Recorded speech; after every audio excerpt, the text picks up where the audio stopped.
इन साथियों, मैं कोच सलीम अली शहीद भगत सिंह डिफेंस अकेडमी सूरतगढ़ से। आज हमारे साथ हैं CPO-SI में सिलेक्ट प्रदीप कुमार। प्रदीप जी, मैं आपका वेलकम करता हूं और मेरी ओर से आपको हार्दिक शुभकामनाएं। बहुत बहुत धन्यवाद सर, ये शुभ अवसर देने के लिए।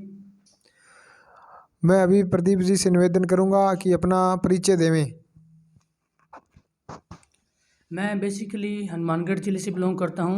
हनुमानगढ़ ज़िले की नौहर तहसील का एक छोटा सा गांव है नेराना, वहाँ का निवासी हूँ। मैं अपनी जो एजुकेशनल बैकग्राउंड है उसके बारे में थोड़ा बता देता हूँ। मैंने बीटेक कंप्लीट की है CTI college of technology and engineering Udaipur से, ठीक है, जो 2019 के अंदर कंप्लीट हुई थी, ठीक है। उसके बाद मैं यहाँ सूरतगढ़ सीधा शिफ्ट हो गया था।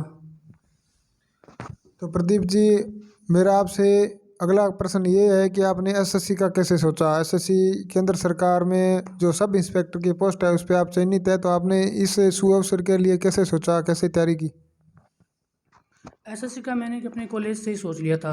कॉलेज में मेरे जो बैचमेट थे और इवन जो मेरे कुछ सीनियर्स थे, वो पहले SSC CGL SSC CPO ऐसे के पद पे सिलेक्ट थे। तो उनसे मुझे क्या मोटिवेशन मिला कि इसके अंदर क्या है, SSC के थ्रू अपन एंट्री ले सकते हैं, जिसमें क्या है सब इंस्पेक्टर की पोस्ट मिल सकती है। अगर अपन CGL से जाएंगे तो इंस्पेक्टर की पोस्ट मिल सकती है। तो वहाँ से मेरे को मोटिवेशन मिला कि मेरे को SSC की वैकेंसी की तैयारी करनी चाहिए, जिससे क्या मैं आगे इस पोस्ट पर सिलेक्ट हो जाऊँ।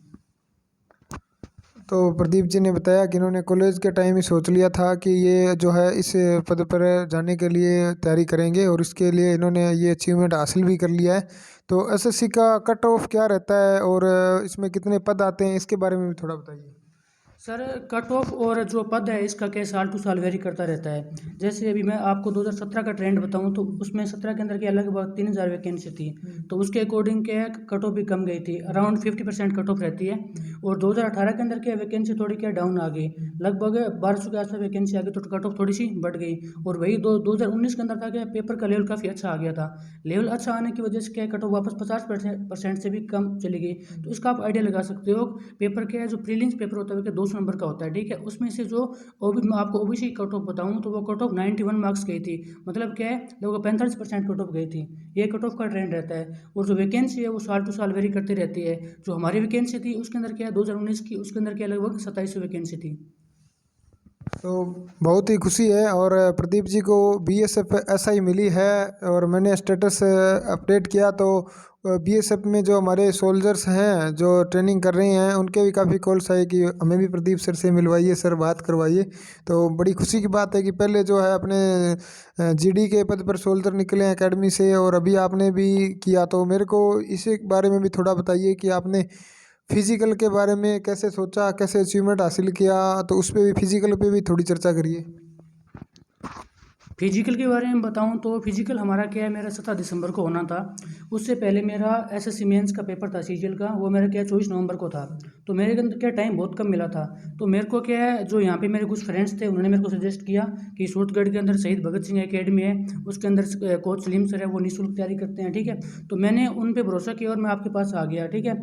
और मेरे पास सिर्फ 15 दिन थे। तो 15 दिन के अंदर इन्होंने कोच साहब ने मुझे एक्स्ट्रा टाइम दिया, पूरी मेहनत इन्होंने जितना हो सकता था अपनी तरफ से किया, मैंने भी अपना किया, पूरा दिया। जिसके बाद मैंने क्या, जो टाइमिंग थी वगैरह वो क्या सब सेट हो गया। तो अगर आपको मैं फिजिकल के बारे में बताऊँ, मेरा जब मैं वहाँ ग्राउंड के अंदर आया था तो मेरा जो टाइमिंग आई थी, सबसे पहले टाइम लिया था मैंने, वो अराउंड 8 मिनट के आसपास था, ठीक है। फिर कोच सर ने मेरे को गाइड दिया कि आपको कैसे करना है, कैसे लॉन्ग जाना है। जैसे आपको पता है जो सूरतगढ़ के आसपास का एरिया है, इधर बीकानेर साइड का, तो यहाँ पे क्या बहुत ज़्यादा दौरे हैं, ठीक है। तो वहाँ पे क्या कच्चे रास्ते में मेरे को भेजा लॉन्ग रन के लिए, भेजा कि आप लॉन्ग रन पे जाओगे तो आपका स्टेमिना बिल्डअप होगा, ठीक है। ऐसा इन्होंने मुझे बार बार के चीज़ों के बारे में बताया कि हाई जंप कैसे करनी है, लॉन्ग जंप कैसे करनी है। तो इनकी गाइडेंस के बलबूते ही मैं इसका जो फिजिकल था वो क्लियर कर पाया। अदरवाइज़ बहुत मतलब मुश्किल था, ठीक है। तो धन्यवाद प्रदीप जी, आपका आपने पूरा विस्तार से जो है फिजिकल के बारे में बताया। मेरे को अच्छी तरह याद है, आप फर्स्ट टाइम आई थे मनीष जी फौजी और अरविंद जी के साथ आप पधारे थे ग्राउंड में बिश्नोई के। हाँ। हाँ, तो मनीष के बारे में भी थोड़ा बता देता हूँ। भी जब लोग छुट्टी आते हैं फौजी भाई, तो वो अपना जो टाइम है एकेडमी को देते हैं। बिल्कुल निःशुल्क एकेडमी है, तो वो भी आते हैं, मेरा सहयोग करते हैं, कंधे से कंधा मिला के खड़े रहते हैं। मनीष जी इंटरनेशनल प्लेयर हैं और आर्मी के, तो वो और अभी जैसे सोन सर आ रखे हैं, वो भी आर्मी के इंटरनेशनल प्लेयर हैं। तो उस टाइम मनीष जी का बढ़िया सहयोग रहा, तो इसके लिए मनीष जी का भी मैं धन्यवाद करता हूँ। और अब आप अपने जो है चयन का श्रेय किसे देना चाहते हैं कि किस किस ने आपका इस पद पर आने के लिए सपोर्ट किया, पढ़ाई में सपोर्ट किया, उसके लिए भी थोड़ा बताएं। इसके लिए मैं सबसे पहले जो अपने मेरे माता पिता हैं, मेरे फादर श्री गौरीशंकर जी सेलपाट जो थर्मल प्लांट के अंदर जॉब करते हैं, उनको, और जो मेरे गुरुजन थे, साथ ही जो मेरे कॉलेज के बैचमेट थे, स्पेशली पीयूष कटे, उन्होंने मुझे के हर जगह मोटिवेट किया कि आपको कैसे करना है, कैसे क्या करना है, सब चीज़ों के बारे में उन्होंने मुझे माइन्यूट से डिटेल के बारे में बताया कि आप ऐसे करोगे तो आपके क्या फ्यूचर के अंदर ये चीज़ें बेनिफिशियल रहेगी। और जो मेरा मेन फिजिकल था वो क्या है, आपके अगर आप नहीं होते मेरा फिजिकल क्लियर नहीं होता, मैं आपको साफ शब्दों में बोल दूँ, ठीक है, क्योंकि मेरा क्या फिजिकल बिल्कुल पहले छूट चुका था। अगर आप नहीं होते तो मैं फिजिकल कभी क्लियर नहीं कर पाता, और आज जो इस पोस्ट पे सिलेक्ट हुआ हूँ ये मैं कभी नहीं बन पाता। तो इसके लिए आपका मेरे बहुत बहुत धन्यवाद। धन्यवाद प्रदीप जी। और मेरे को अच्छी तरह याद है कि मैंने प्रदीप को 3 टाइम के लिए बोल दिया। बेसिकली क्या होता है कि बच्चा एक टाइम में ही हार मान लेता है, लेकिन प्रदीप आप 3 हाँ, टाइम आए। आपने मुझे, हाँ, इवन बच्चों को आप मॉर्निंग और इवनिंग बुलाते हैं, तो मेरे को आप जब थोड़ा मैं फिजिकल में वीक था तो आपने मेरे को बोला कि आप दोपहर में भी आओ, तो आपने अपना बहुमूल्य टाइम निकाल के मेरे को बुलाया। आप भी उस टाइम प्रेजेंट थे, इवन अपन दो ही थे और कोई था भी नहीं। फिर आपने मेरे को लॉन्ग जंप कराया, हाई जंप कराया, सबकी आपने प्रैक्टिस कराई, तो इसके लिए तहे दिल से आपका शुक्रिया। धन्यवाद प्रदीप जी आपका। और आप मेहनत में बहुत ही अच्छे एक हीरे की तरह चमक के आगे निकले हैं। तो आगे भी मैं ये चाहूँगा कि आप भी युवाओं को मोटिव करें। और आगे युवाओं को क्या संदेश देना चाहेंगे? युवाओं के लिए मेरा बस यही संदेश है कि जो अपना जो एरिया है बेसिकली क्या है, पंजाब की बॉर्डर के आसपास टच करता है, तो अपन को पता ही है यहाँ पे क्या है, नशा पता बहुत ज़्यादा है। तो आपको क्या है, सबसे पहले इसको छुटकारा पाना है, ठीक है, आपको इसका एडिक्ट नहीं होना है। अगर आप इस चीज़ के एडिक्ट हो जाओगे तो आपके आगे इन फ्यूचर कुछ नहीं कर पाओगे, ठीक है। तो इसके लिए आपको करना क्या है, तो जो पॉजिटिव वर्क्स है उसमें आपको क्या है ज्वाइन करना है। जैसे आप क्या है फिजिकल एक्टिविटी कर सकते हो, जैसे सलीम सर है, इनके क्या है सूरतगढ़ के अंदर डिफेंस एकेडमी है, तो आप ज्वाइन कर लीजिए, जिससे आपका क्या स्टेमिना बिल्डअप होगा। स्टेमिना बिल्डअप होगा तो जिससे आप, जैसे कोई भी वैकेंसी आती है, एसएससी जीडी हो गई, राजस्थान पुलिस कांस्टेबल हो गई, एसएससी जीपी हो गई, और भी जो डिफेंस सेक्टर के अंदर आती है, तो उसको आप क्या इजीली क्लियर कर पाओगे। इसके अलावा कोई भी जो एथलीट्स होते हैं कॉलेज के अंदर होते हैं, जिनके एनसीसी के, जिनको क्या ज्वाइन करनी होती है, उसके लिए अलग से कॉलेज के अंदर ट्रायल होते हैं, तो आप उसकी तैयारी कर सकते हो। तो आप यहाँ पे आइए और उनका क्या अपना एक बार अपना 100% दीजिए, कोच साहब आपको अपना 100% देंगे, ठीक है दोस्तों। धन्यवाद प्रदीप जी का। जी ने भी बताया कि यूथ है जो नशे की तरफ है, तो थोड़ा आप नशे से बचें और अपना आने वाला भविष्य संवारें।